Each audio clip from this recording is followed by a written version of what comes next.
paano kung sabihin ko sa iyo na may mga kasalanang sobrang seryoso at lubhang mapanira sa espiritu na malinaw na sinabi ng Diyos, hinding-hindi niya ito patatawarin? Maaaring iniisip mo, hindi ba't ang Diyos ay puno ng pag-ibig at awa?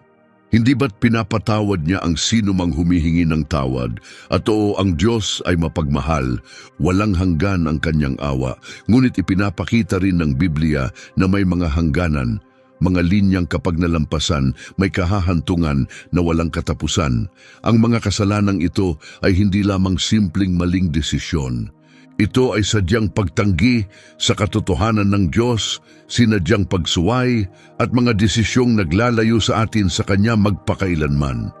At ang mas nakakabahala, maraming tao ang gumagawa ng mga kasalanang ito ngayon nang hindi nila namamalayan. Kaya't may itatanong ako sa iyo, pwede kayang ikaw ay nasa panganib na magkasala ng isa sa mga kasalanang hindi mapapatawad?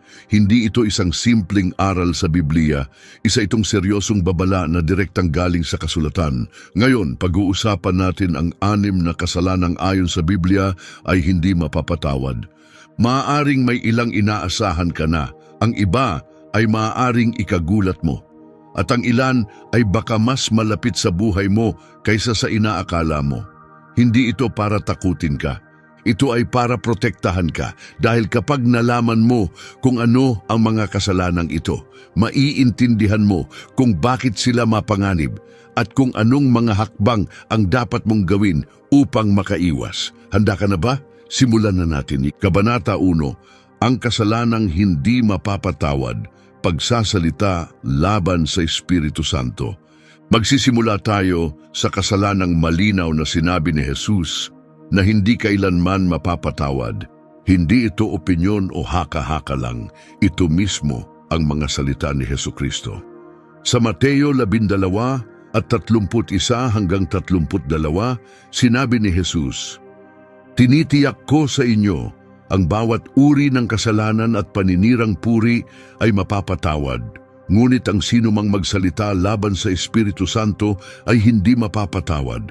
Kahit ang magsalita laban sa anak ng tao ay mapapatawad. Ngunit ang sinumang magsalita laban sa Espiritu Santo ay hindi kailanman mapapatawad. Hindi ngayon at hindi kailanman." Narinig mo ba yon?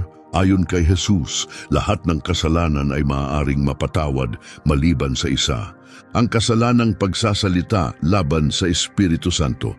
Pero ano ba talaga ang ibig sabihin nito?